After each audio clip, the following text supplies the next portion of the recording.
예수님께서 이 땅에 오셔서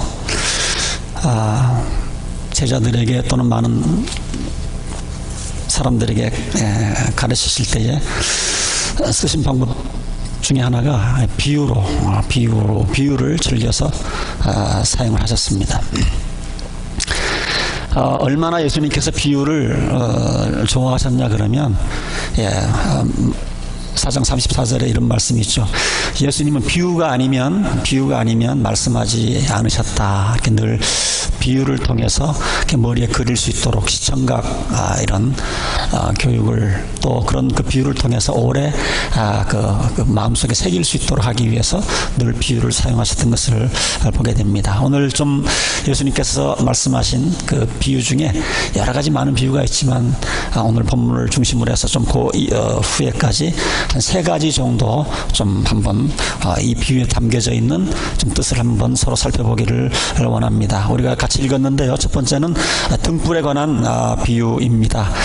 요즘 말로 말하면 우리 한국말로 말하면 뭐 호롱불, 옛날에 전기가 안 들어올 때에 호롱불을 켜서 이제 주위를 밝히려고 방을 밝히려고 켰는데 이렇게 호롱불을 켜놓고서 그 호롱불을 갖다가 이렇게 뭐 담요 밑에다가 숨긴다든지 또는 이게 뭡니까 대박이라고 하나 박으로 이렇게 덮어놓는 그런 법이 없습니다. 밝히려고 호롱불을 켜놨기 때문에.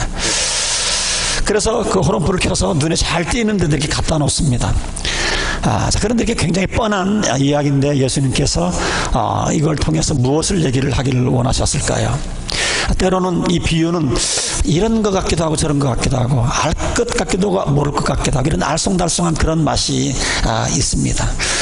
때로는 처음에 들었을 때는 평범한 것 같은데 자꾸 곱씹어 볼수록 이게 놀라운 진리가 또 담겨져 있는 것도 우리가 발견하게 됩니다. 그러면서 하면서 무릎을 치기도 하고 이렇게 할 때가 있습니다. 자, 오늘 예수님께서 이 비유 이렇게 하신 것 분명히 의도가 있으신 거죠. 이 비유를 통해서 무엇을 말씀하기를 원하셨을까? 자, 우선 첫 번째로 비유를 이렇게 들을 때에 비유를 들으면 제일 처음에는 좀 아리송한 것 같지만 시간이 지나면 언젠가는 밝혀지게 될 것이다, 이해하게 될 것이다, 그런 뜻이 담겨져 있습니다. 왜냐하면 비유라고 하는 것은 하나님의 뜻을 가르쳐주기 위한 것인데 이 뜻을 하나님께서 이해시켜 주지 않으면 마치 방을 밝히려고 등불을 켜놓고는 대박이나 그 이불 밑에 놓는 사람하고 같지 않겠는가, 그런 얘기를 합니다. 그러니까 하늘나라에 대해서 예수님께서 말씀하실 때에 처음에 이해가 안 될지라도 시간이 지나면 이해가 될 것이니까 염려하지 말아라, 그런 격려의 말씀도 담겨져 있다고 생각을 합니다. 자, 이것은 우리가 성경을 읽을 때에, 성경을 공부할 때도 마찬가지입니다. 여러분들 성경 읽을 때 처음부터 처음 읽는 순간 성경이 다 이해가 되었습니까? 그렇지 않잖아요. 우리가 성경을 읽는 가운데 이해되지 못하는 부분도 많이 있습니다. 그러나 오늘 이 비유를 통해서 깨달아야 되는 것은 뭐냐면 성경 말씀은 우리가 이해할 수 있다라는 그런 가정 속에서 여러분들이 성경 말씀을 읽고 또 묵상을 하고 또 큐티도 하고 그러셔야 됩니다. 하나님께서 어떤 분이시고 우리를 향하신 그분의 뜻이 무엇인지 가르쳐 주기 위해서 하나님께서 말씀을 주셨습니다.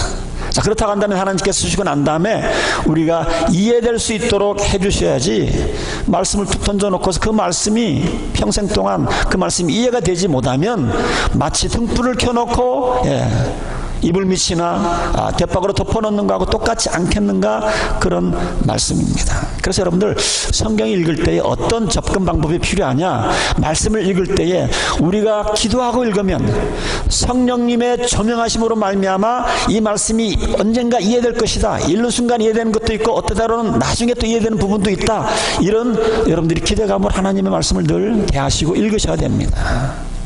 그래서 여러분들 성경을 읽으시다가 잘 이해 못하고 좀 어떤 구조는 좀 난해한 것들이 있습니다. 다니엘서라든지 요한계시라고라든지 또는 사복음서에서도 좀 잘 이해되지 못하는 그런 모순되는 것 같은 말씀이 있지만 그런 것들은 또 그냥 한번 일단 넘어가세요. 때로는 세월이 지나면서 아니면 성경 교사들이 또 설명해 주면서 그것이 이해될 때가 있습니다. 아니면 성령께서 가장 좋은 선생님이니까 성경을 읽다 보면 잘 읽다 보면 그것이 3년 전에 5년 전에는 이해가 안 됐는데 세월이 지나가면서 그것이 이해될 때가 있어요. 어떤 목사님한테 들은 얘기인데 그분이 그런 얘기를 하시더라고요. 학교에서 시험을 칠 때 시험 문제가 10개가 나왔다는 거예요. 첫 번째는 잘해서 풀었어요. 두 번째도 잘해서 풀었습니다. 3번을 푸는데 딱 막힌 거예요. 좀 머리가 돌아가는 학생 같으면 뭐예요? 그 3번 딱 남겨두고 4번으로 가야 되는데 이 3번이 풀 때까지 그 이상 진도가 안 나가는 거예요. 그런 사람 공부 잘 못하는 사람입니다. 3번 놔두고 또 4번, 5번, 6번, 7번, 또 8번, 8번도 잘 안 풀리면 또 놔두고 또 9번, 10번 시간 남으면 3번으로 오고 8번으로 오고 그래서 풀어주는 건 아닙니까? 우리가 성경을 읽거나 신앙생활하는 것도 마찬가지입니다. 성경 읽다가 모르는 것이 있으면 일단은 넘어가세요. 그 부분은. 아니면 여쭤보시든지. 근데 많은 경우에는 그것이 신앙생활이 하면서 성숙해지면서 여러분들이 이해되어지는, 이래서 성경 공부하는 게, 성경 읽는 게 재미가 있는 거예요. 어떤 분들은 성경 읽다가 창세기 1장에서 딱 막혀버려요. 내가 이거 이해되지 않으면 그 다음 넘어가지 않겠다 하시는 분들이 있는데 얼마나 어리석은지 몰라요. 우리가 신앙생활 하다 보면 하나님 말씀에 좀 의심스러운 게 있는 게 사실입니다. 어떤 구절들은 좀 말이 안 되는 것 같은 구절도 있는 것 있어요. 그런 거는 일단은 좀 넘어가셔야 돼요. 어떤 분들은 그거 하나 붙잡고서 왜 창세기 2장에 선악과 나무를 만드셔가지고 이게 이해가 안 돼가지고 더 이상 3장으로 진행되지 못하는 그런 분들도 봤어요. 하나님께서는 우리에게 가르쳐주기 위해서 말씀을 주셨기 때문에 때가 안 돼서 그렇지 언젠가 때가 되면은 정말 내가 무릎을 탁 치면서 깨닫게 될 날이 있을 거예요. 오늘 예수님께서 이렇게 비유로 하신 말씀 우리가 그렇게 해석을 할 수가 있지 않겠어요? 자, 그 다음에 어떤 비유는 똑같은 비유인데 청중에 따라서 회중에 따라서 또 반복할 수도 있고 또 다른 의미로 예수님께서 말씀하신 경우가 있는데 똑같은 그런 비유인데 마태복음 5장에서는 예수님께서 그 등불의 비유를 좀 이렇게 설명을 하십니다. 이와 같이 너희 빛을 사람에게 비추어 그들이 너희의 착한 행실을 보고 하늘에 계신 너희 아버지께 영광을 돌리게 하여라. 자, 예수님께서 이 말을 덧붙인 것을 보면 우리는 이 등불의 비유가 뭐야? 등불이라고 하는 것은 곧 하나님의 자녀들, 우리들을 의미한다는 것을 알 수가 있습니다. 그래서 주님께서 말씀하시고자 하는 의미는 뭐예요? 사람이 등불을 켤 때는 주위를 비추기 위해서 켜는 것이고 그렇기 때문에 가장 사람이 잘 보이는 곳에 그 등불을 갖다 놓지 않겠는가, 호롱불을 갖다 놓지 않겠는가. 하나님께서 저와 여러분들을 이 세상에 잘 보이는 곳에, 직장의 사업터에, 그 커뮤니티에 우리를 심어 놓으셨다고 하는 겁니다.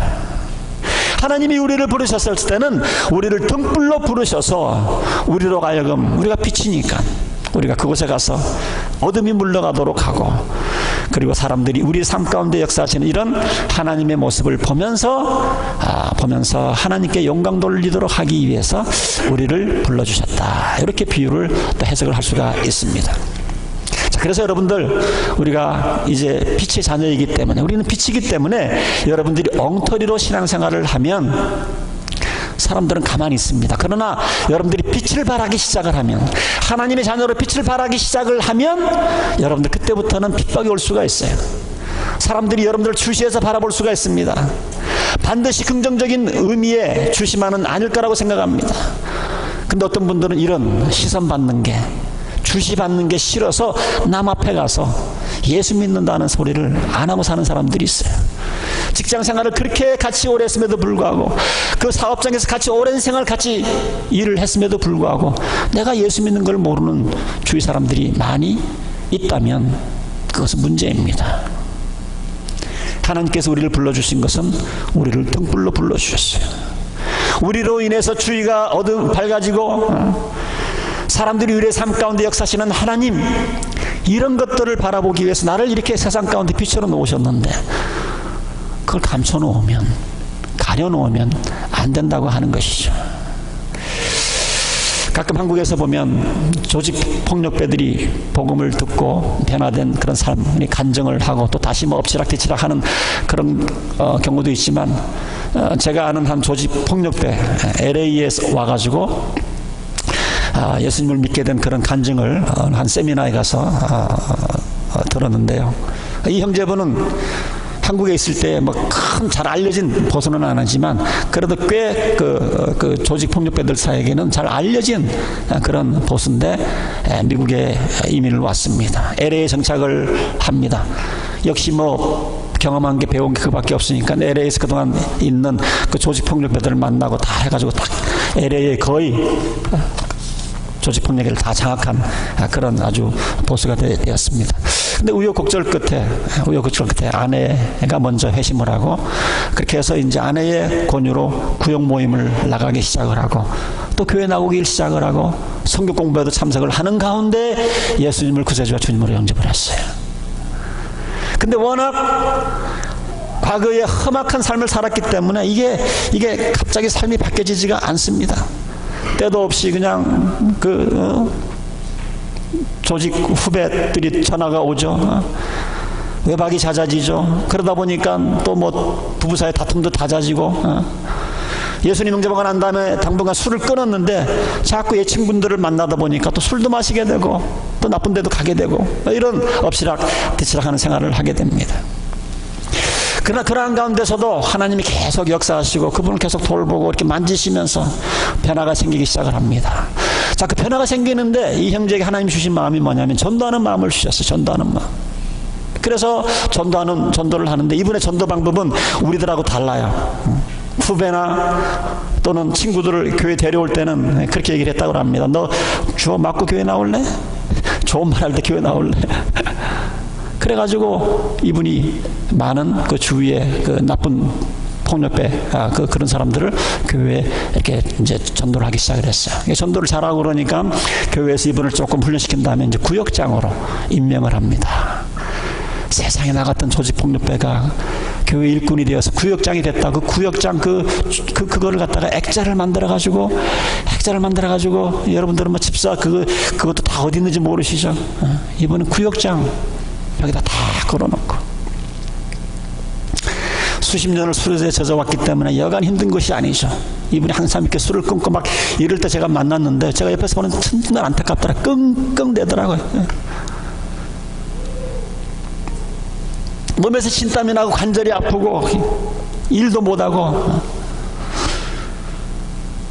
주님의 사명을 받고 주님의 제자가 되었지만 그로 인해서 주위에서 기뻐하는 사람도 많았지만 또 그러나 또 섭섭한 일도 생깁니다. 옛날에는 감히 말도 못 붙이던 밑에 조직 한창 후배들이 슬슬 기어올리기 시작합니다. 폭력 세계에서는 여러분 다 아시다시피 선배 후배 얼마나 이 규율이 심합니까? 엄숙한 관계입니다. 교회 다닌다고 하니까 구역장이라고 하니까 그걸 알고 사람들이 슬슬 시비를 겁니다. 옛날에는 어디 융업소에 가면 알아서 돈을 바치고 용돈으로 푹푹 집어줬는데 이제 그러지도 않습니다. 그러다가 후배 깡패가 달려듭니다. 이제 너 여기에 우리 보스가 아니라고. 근데 갑자기 그 순간에 막 확 속이 끌어올라가지고 옛날 솜씨를 발휘해가지고 목에 급소를 탁 잡았다고 그래요. 그리고 그 후배를 향해서 이런 말을 했다고 합니다. 내가 예수 믿지만 너 같은 놈은 하나님께서 죽여도 괜찮다고 그랬어. 그러면서 예수 믿고 하나님의 자녀가 됐지만 옛 습성을 버리지 못해서 또 나온 거죠. 그런데 그날 밤에 와서 얼마나 괴로운지요. 내가 구역장이고 하나님의 일꾼인데 마음이 편치가 않았습니다. 밤새 잠을 자지 못하고 다음날 후배를 찾아가서 미안하다, 용서해라.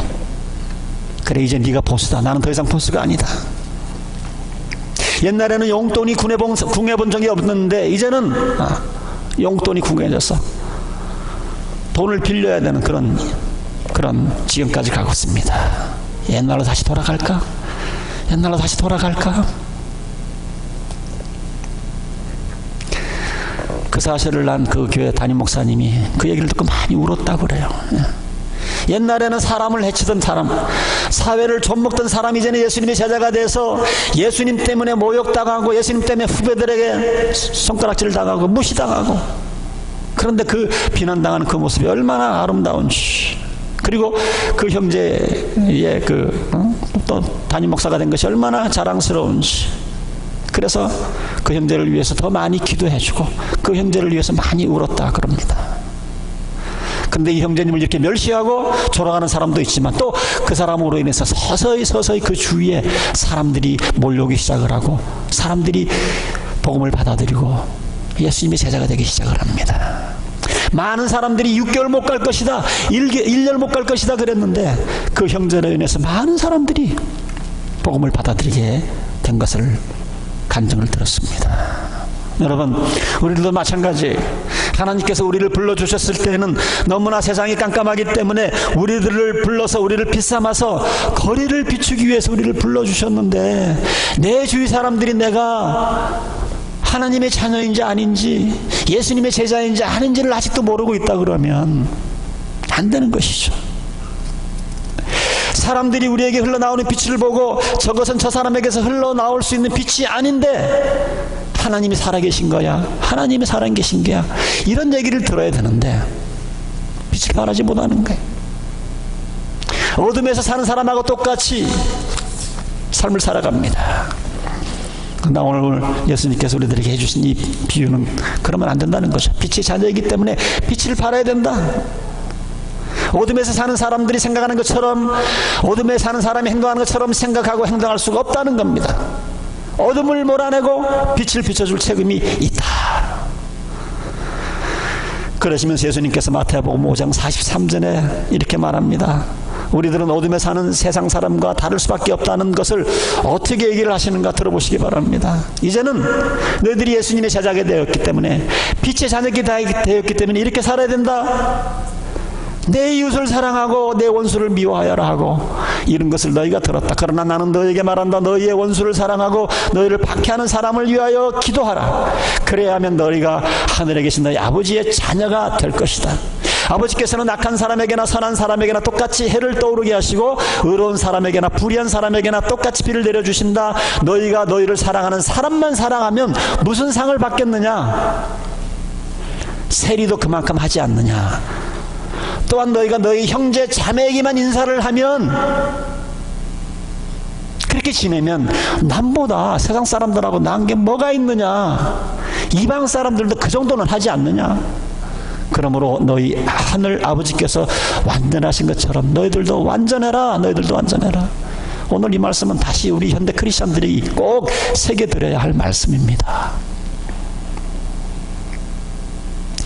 사랑하는 사람만 사랑하면 그 누가 못합니까? 내가 아는 사람에게 인사만 하면 그 누가 못합니까? 우리는 한 걸음 더 나가야 되는 거예요.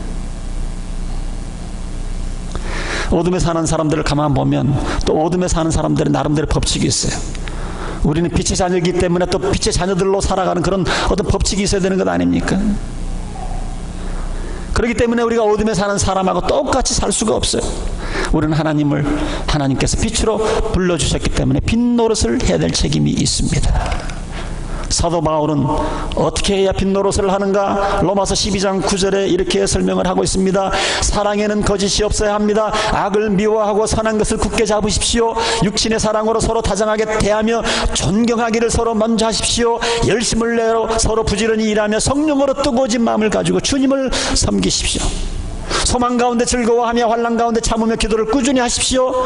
성도들이 쓸 것을 공급해 주시고 손님 대접하는 것도 힘쓰시고, 여러분들 박해하는 사람이 있습니까? 그 사람들 같이 박해하지 말고 맞서지 말고 그 사람들 축복하고 저주하지 마시고, 기뻐하는 사람들이 있으면 그 사람들과 같이 기뻐하고 우는 사람들이 있으면 같이 울어주고, 이게 빛의 자녀로서의 삶을 살아가는 거라는 거예요.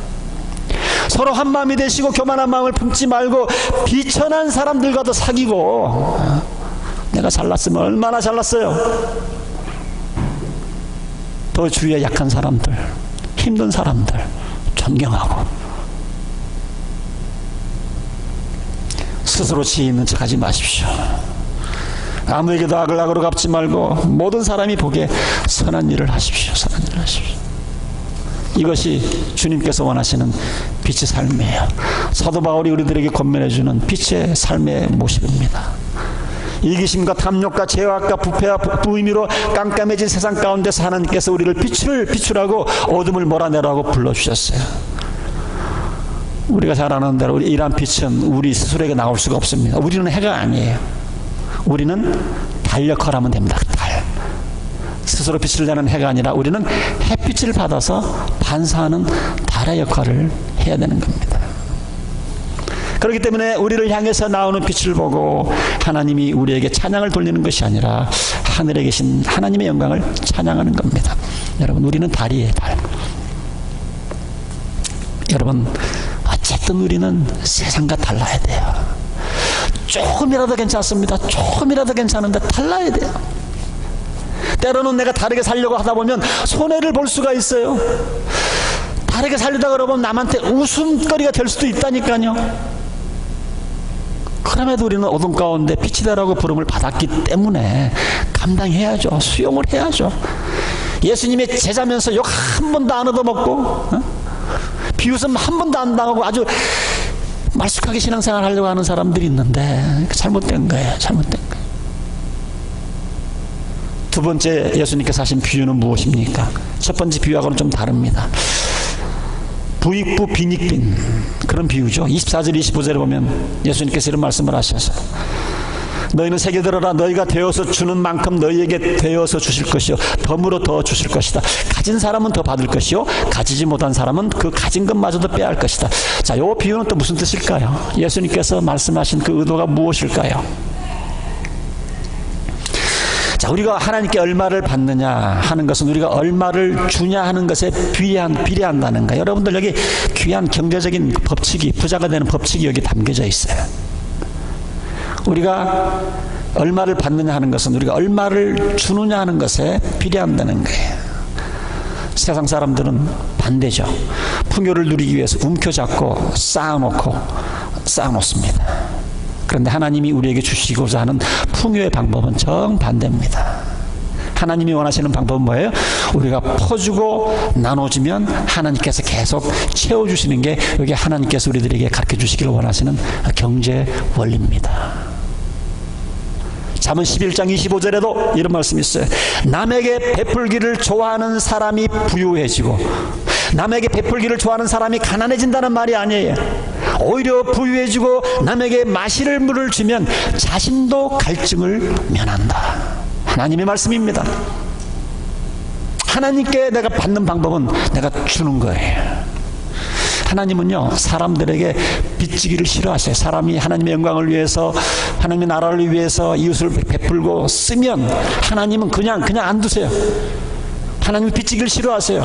그 빚을 덤으로 갚아주시고 덤으로 더 주신다고 이렇게 하나님은 약속하신 거예요. 저는 저에게 이영룡 선교사님만 그렇게 참 하나님 주신 그 물질적인 축복을 잘 쓰나 그랬더니 지난번에 어떤 그 목회자 모임에 갔는데 자기 교회 성도님 한 분은 한 달에 3만 불을 11조를 하는데 3만 불. 3만 불 한 달 11조를 하려면 얼마나 벌어야 됩니까? 근데 이 사람은요, 그 11조 이상 어디든 필요한 곳이면 2만 불, 5만 불 척척 체크를 써서 그냥 준다는 거예요. 근데 이분의 간증이 뭐냐? 그렇게 쓰면 또 들어온다는 게, 또 들어온다는 게. 이게 하나님의 법칙입니다. 물론 그렇지 않게 살면서도 우리가 또 모을 수는 있겠죠. 구두사로 살아가면서, 인색하게 살아가면서 모을 수는 있겠죠. 그러나 그렇게 모은 것은요, 행복이 없어요. 늘 불안합니다. 그렇게 모은 거는요. 한번 하나님 없이 물질을 모아놓고 살아가는 사람들 한번 우리가 볼 수 있잖아요. 드라마를 통해서도 볼 수가 있고 우리 주위에도 그런 사람이 있지 않습니까? 염려 가운데 돈 안 뺏기려고 부모도 없어요. 형제 자매도 없습니다. 그렇게 살아가지 않습니까? 분쟁이 있고요. 그러나 우리가 받은 거 흩어주면 하나님이 채워주시고, 채워주는 것이 아니고 채우고 또 덤으로 더 주시고, 이게 계속 이게 하나님께서 우리들에게 물질을 벌 수 있는, 얻을 수 있는 방법입니다. 우리가 흩어져서 하나님께 채워주시는 거, 이게 이제 행복이거든요. 행복. 흩어주지 않고 자꾸만 감싸고만 있어 보세요. 흩어주지 않고 자꾸 감싸고만 이렇게 쌓아주기만 해보세요. 고인물 어떻게 됩니까? 썩습니다. 고인물은 썩게 되어 있어요. 우리가 교회에서도 이유 없이 돈을 몇만 불, 몇십만 불씩 이렇게 모아두면 그 돈으로 인해서 교회가 쫙쫙 갈라지는 걸 우리가 많이 봅니다. 저는 교회가 돈 많이 이월고 넘어가는 것 저는 원치 않는 목사예요. 필요한 만큼은 있어야 되겠지만 이유 없이 돈을 헌금 들어온 걸 쌓아두는 건 하나님의 방법이 아니에요. 어느 교회는 1년이 되면 딱 제로 밸런스로 넘어가는 그런 교회도 있습니다.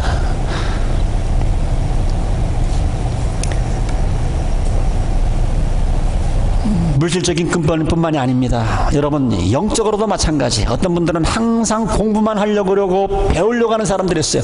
공부해서 배웠으면 배운 걸 나눠줘야 되는데 나눌 줄을 모르는 거예요. 그냥 지식을 쌓는 것에 그냥 만족하고 자기가 더 낫다고 자랑하는 사람이 있어요.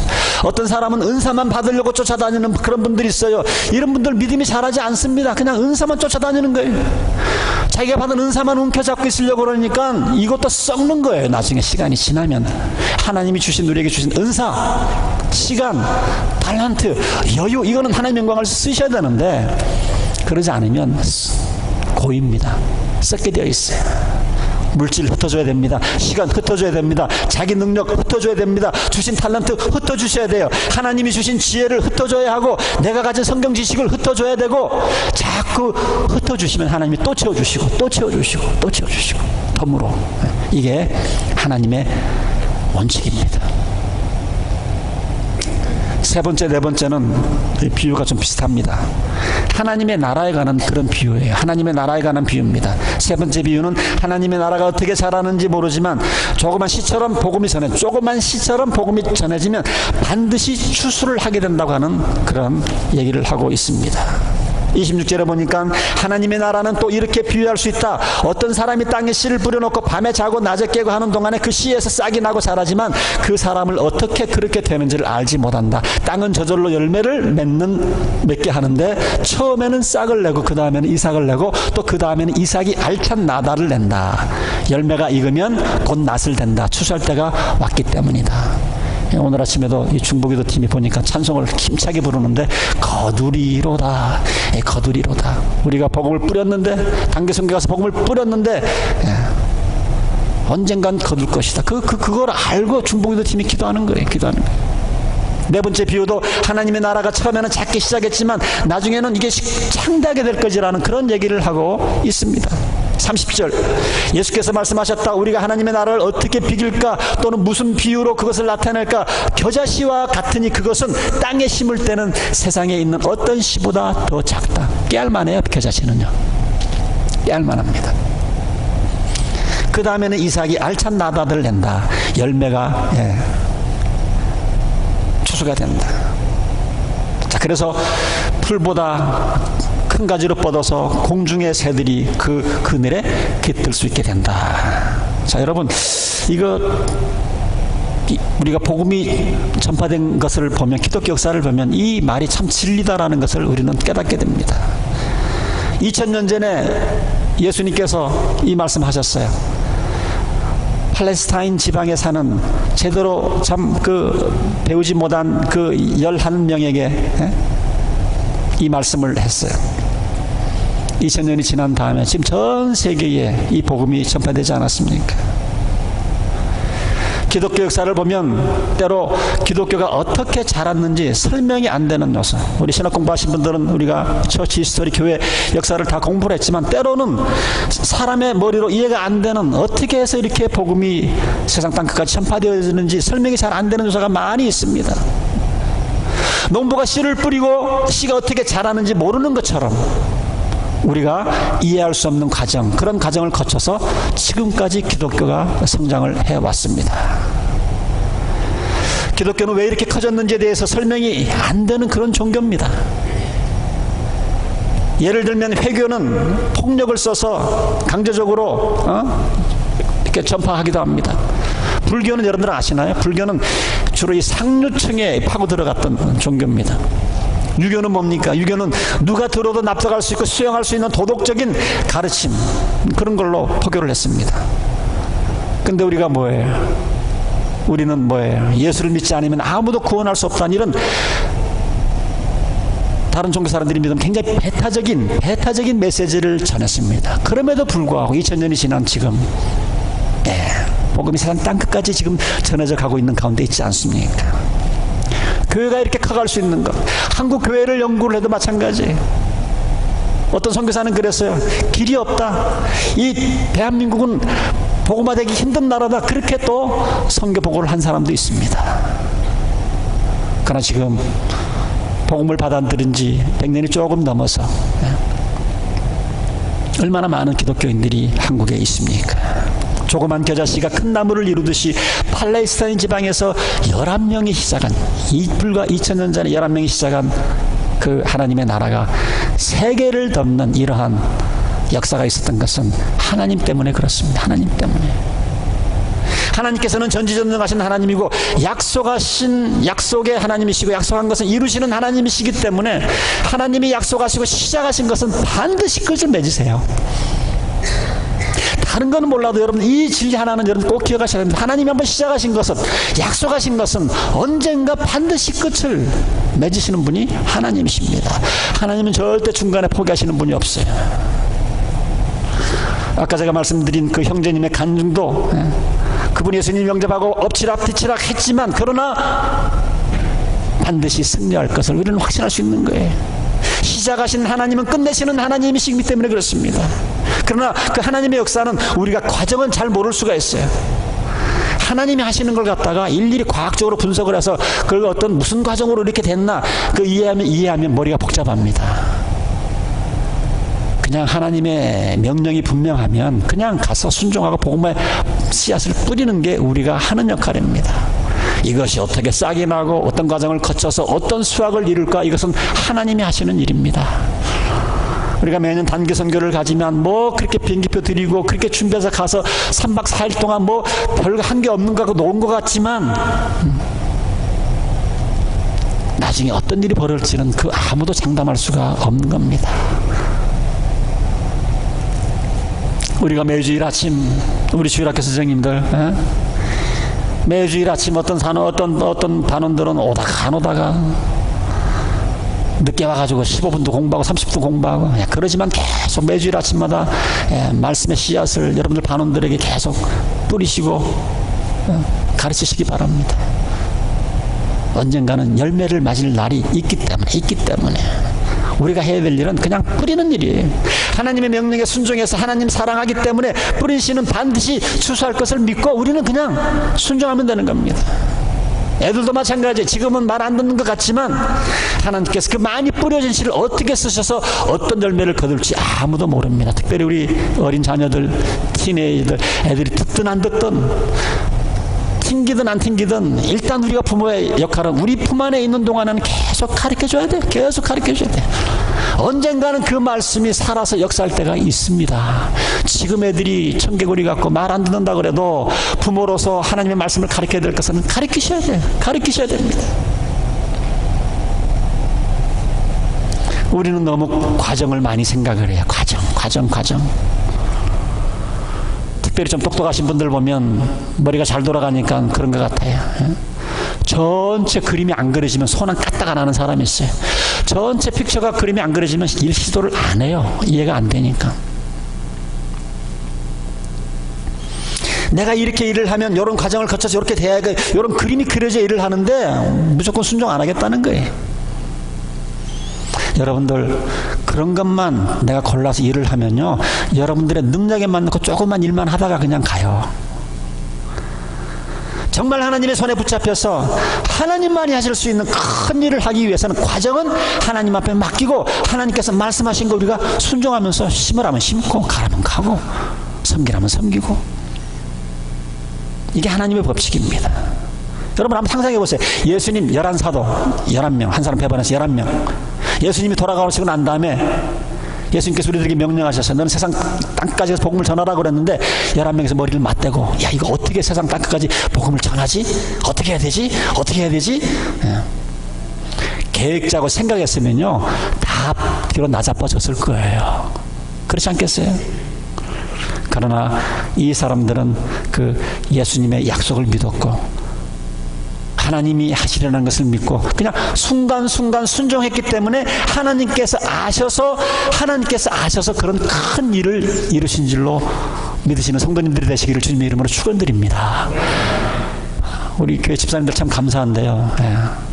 때로는 제가 믿음을 합시다. 눈에 안 보여도 믿음을 합시다. 그러면 따라와 주십니다. 얼마나 감사한지 몰라요. 어떤 교회는 보면 그냥 이게 안 그려진다, 그림이 안 그려진다고, 계획이 없다고 반대하고 못하는 그런 분들이 있어요. 하나님이 하실 일을 제한하는 것이죠. 제한하는 것이죠. 저와 여러분의 책임은 뭡니까? 하나님의 음성이 분명하면 하는 거예요. 저지르고 보는 겁니다, 여러분. 이것저것 재면 아무것도 못해요. 과정 생각할 필요가 없습니다. 이것이 어떤 결과를 가져올까? 이건 하나님께 달린 거예요. 하나님께 달린 거예요. 우리가 해야 될 일은 순종입니다.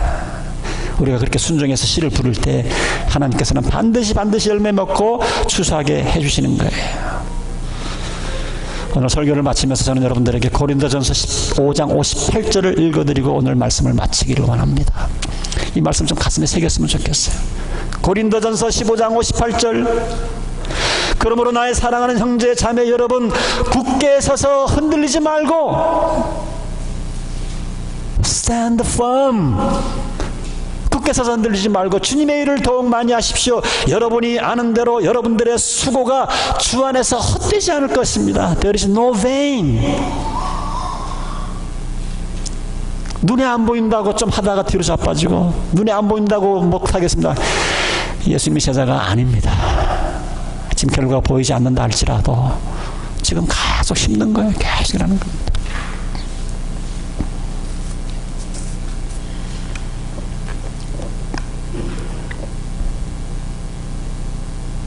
사랑하는 성도 여러분, 지금 여러분 하시는 모든 일들 멈추지 마시고 굳게 서서 흔들리지 마시고 주님의 일을 더욱 많이 하셔서 여러분의 수고가 주 안에서 결코 헛되지 않는다는 것을 증명하시는 삶을 살아가시기를 주님의 이름으로 축원드립니다.